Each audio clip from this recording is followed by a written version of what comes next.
कक्षा 12 में संस्कृत 14 नंबर की आती है। 7 नंबर का गद्यांश और 7 नंबर का श्लोक, जिसका संदर्भ 2 नंबर का संदर्भ और 5 नंबर की व्याख्या दोनों आती है। ये टोटल मिलाकर 14 नंबर का आता है। बच्चों को ये हार्ड पोर्शन लगता है। तो आपको आज एक ट्रिक के साथ साथ में कुछ पैरे कराए जा रहे हैं। मुख्य आपको इम्पोर्टेंट जो सबसे ज़्यादा खास 5 पैरे हैं वो कराए जाएंगे और बताया उनकी पहचान भी बताई जाएगी। आप कैसे पहचानोगे कि इस चैप्टर का कौन सा पैरा और क्या पहचान उसकी है, कैसे आप उसका संदर्भ लिखोगे। उससे पहले थोड़ा सा व्याख्या करते समय आपने क्या ध्यान रखना है वो देखना है। जहां पर भी जो बार बार अक्षर आते हैं पैरे के अंदर अस्थि मिलेगा, तो अस्थि का मतलब है होता है। और जहां पर आपको संस्कृत में आसित मिलेगा, तो आसित की जगह आपने था लगाना है। और चय की जगह और जा, क्योंकि चय का मतलब संस्कृत जो चय होता है उसका हिंदी में अर्थ और होता है, और या तथा होता है। स का मतलब वह होता है और ते का वे होता है। ठीक है। और यत्र का मतलब यहां, तत्र का मतलब वहां, और कुत्र का मतलब कहां। ठीक है। ये कुछ वर्ड हैं जो बार बार आते हैं, बस आपने ध्यान रखना है इनका। ठीक है। इसके अंदर वेरी इंपॉर्टेंट 5 पैरे हैं। हर एक चैप्टर का एक गद्यांश है, वो वाला गद्यांश है जो सबसे ज्यादा इंपॉर्टेंट माना जाता है चैप्टर के अंदर। अभी अगर सबकी हिंदी बताएंगे तो क्लास लंबी हो जाएगी। 1 या 2 की हिंदी करेंगे, बाकी संदर्भ सबका करेंगे। तो देखते हैं। फर्स्ट चैप्टर है आपका आत्मज्ञ एवं सर्वज्ञ, जो चैप्टर नंबर 2 है। ये भी इंपॉर्टेंट है, आत्मज्ञ एवं सर्वज्ञ।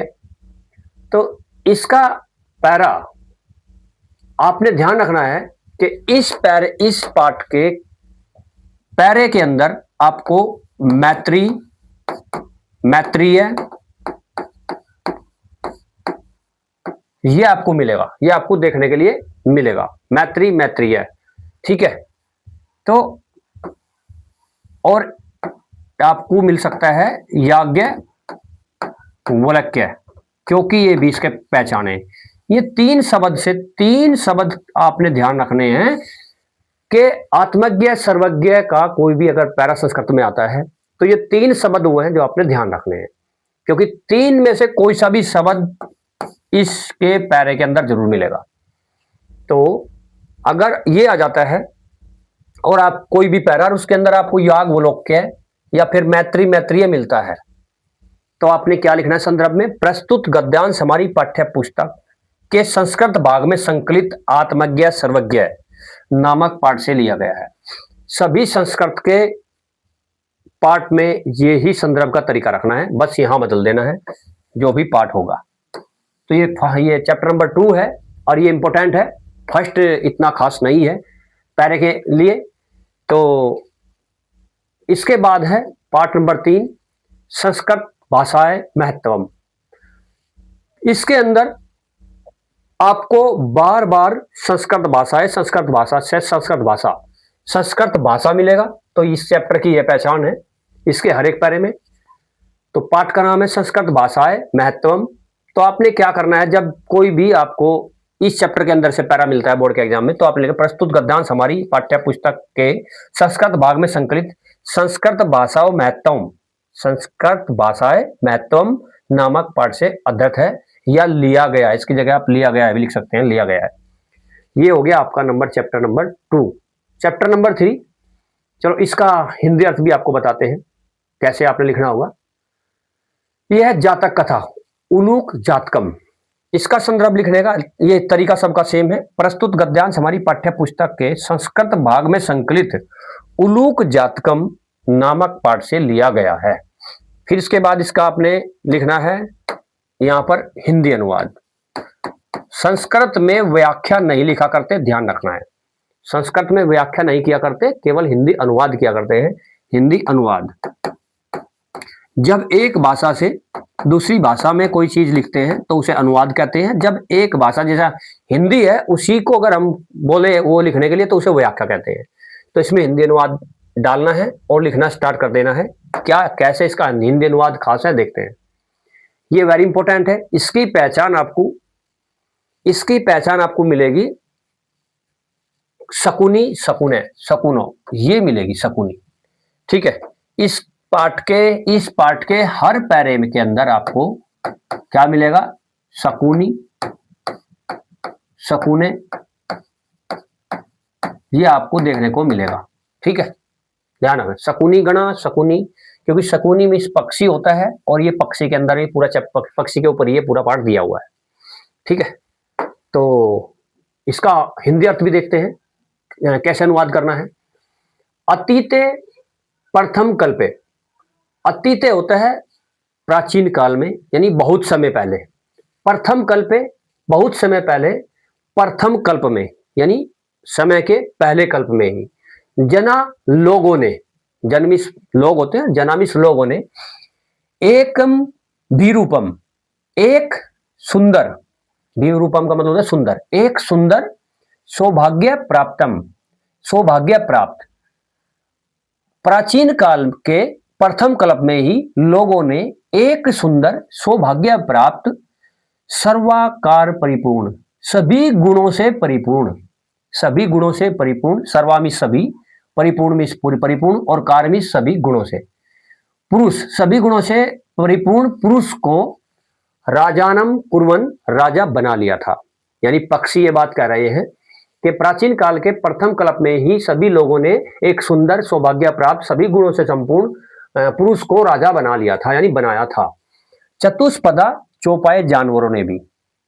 अपि सन्निपत्य एकम सिंह राजान कुर्वम, यानी चार पाए वाले जानवर होते हैं, जो चौपाया जानवर बोलते हैं इसको, चौपाया जानवरों ने भी मिलकर अपना राजा, किसको? एक सिंह को, एक शेर को बना लिया था।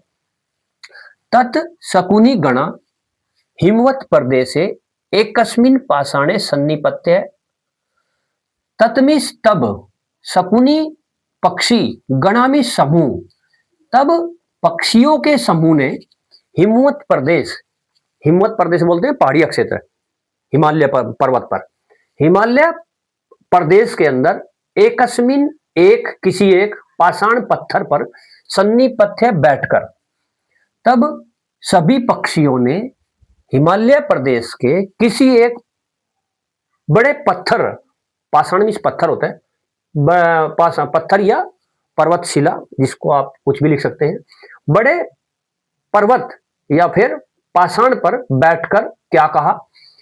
क्या कहा कि मनुष्येषु राजा प्रज्ञापते, कि मनुष्यों में भी राजा विराजमान है, तथा और चतुष्पदेषु च, और चौपाए जानवरों में भी है।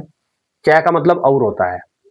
अस्माकम पुनरंतरे राजा नास्ति, अस्माकम इस हमारे, और पुनरंतरे होता है मध्य में, बीच में, राजा नास्ति नहीं है, नामिस नहीं, और अस्तिमिस है, अभी आपको बताया था अस्तिमिस है होता है, हमारे बीच में कोई राजा नहीं है। अराजको वासो नाम न वर्तते, अराजको होता है बिना राजा के, वास, वास करना, निवास करना, यानी रहना, बिना राजा के रहना, नाम न वर्ते, इससे नाम नहीं चलता है, यानी ठीक नहीं होता है। ठीक है, बिना राजा के रहने से नाम नहीं चलता है, या फिर कह सकते हैं बिना राजा के निवास नहीं होता है, या ठीक रहना ठीक नहीं होता है। अब जैसे भी आप लिख सकते हैं, अराजको वासो नाम न वर्तते, बिना राजा के निवास करना या रहना सही नहीं है, सही नहीं होता है। एको राजस्थाने स्थापित्य इति उक्तम, एको, किसी एक को तो राजा के स्थान पर स्थापित्य इति उक्तम, स्थापित करना ही उचित होगा, यानी करना चाहिए। किसी एक को तो राजा के स्थान पर स्थापित किया जाना चाहिए। अतः ते परस्पर वम लोकयंत एकम लूक दृष्टा, अतः तब ते, उन सब ने, ते मीन्स होता है वे या वे सभी, उन सब ने परस्पर एक दूसरे की ओर, वलोकयतन ये होता है देखकर, परस्पर एक दूसरे की, ममलोक यंत तरफ देखते हुए, तब उन्होंने एक दूसरे की तरफ देखते हुए, एक मुलुकम, एक उल्लूक को, उल्लूक यानी उल्लू, एक उल्लू की तरफ देखा, और क्या कहा? अयम नो रोचते इत्यावचन। इत्यावचन का मतलब ये बात कही। देखो, तब उन्होंने परस्पर एक दूसरे की तरफ देखते हुए एकम मुलूकम दृष्टवा, एक उल्लू की ओर देखा और इत्यावचन, और ये कहा, क्या कहा कि अयम नो रोचते। अयम मीन्स हम सबको, नो रोचते ये पसंद है, यानी हम सबको उल्लू राजा बनाना पसंद है। ये उल्लू जात कम चैप्टर से है, ठीक है, और वेरी इंपॉर्टेंट भी है, ये मोस्ट इंपॉर्टेंट पैसेज है इस चैप्टर का। उसके बाद चैप्टर नंबर 4 है महामना मालवीय। ध्यान रखना है, इसके कोई भी चैप्टर कोई भी पैरा अगर आता है इस चैप्टर से, तो इसके अंदर आपको पहचान जरूर मिलेगी, जो आप पहचान लोगे महामना या फिर मालवीय, जरूर इसके हर चैप्टर के अंदर दिया हुआ है महामना मालवीय, जो आप संदर्भ लिखने में आपको मदद होगी, ठीक है। तो इसमें प्रस्तुत गद्यांश हमारी पाठ्य पुस्तक के संस्कृत भाग में संकलित महामना मालवीय नामक पाठ से लिया गया है या अदत है, आप जो मर्जी लिख सकते हैं। लास्ट चैप्टर है, मोस्ट इंपोर्टेंट ये भी है, पंचशील सिद्धांता का मोस्ट इंपोर्टेंट पैरा ये भी है। गौतम बुद्ध इमे सिद्धांता। तो इस चैप्टर की जो पहचान है, इस चैप्टर की भी पहचान है, इसके हर एक पैरे के अंदर बौद्ध बुद्ध या गौतम बुद्ध जी आपको मिलेंगे। इस पाठ के हर एक पैरे के अंदर दो पहचान आपने रखनी है, ध्यान, गौतम बुद्ध और पंचशील सिद्धांत। या तो गौतम बुद्ध या गौतम जी आएगा या बुद्ध आएगा, और या फिर पंचशील सिद्धांत आएगा। इनमें से कोई सा ना कोई सा वर्ड शब्द आपको जरूर मिलेगा। तो तब आपने लिखना है प्रस्तुत गद्यांश हमारी पाठ्य पुस्तक के संस्कृत भाग में संकलित पंचशील सिद्धांत नामक पाठ से लिया गया है। ये 5 पैरे इसके अंदर हैं, पांचों के पांचों पैरे मोस्ट इंपोर्टेंट है संस्कृत के अंदर, बार बार यही आते हैं। बस अगर आपने ये तैयार कर ली और ये ट्रिक तैयार कर ली तो आपका ये 7 नंबर मानो पक्के हैं। रही बात श्लोक की, इसी तरीके से 6, 7, 5 या 6 श्लोक है, वो भी नेक्स्ट क्लास में आपको मिलेंगे। थैंक यू, जय हिंद।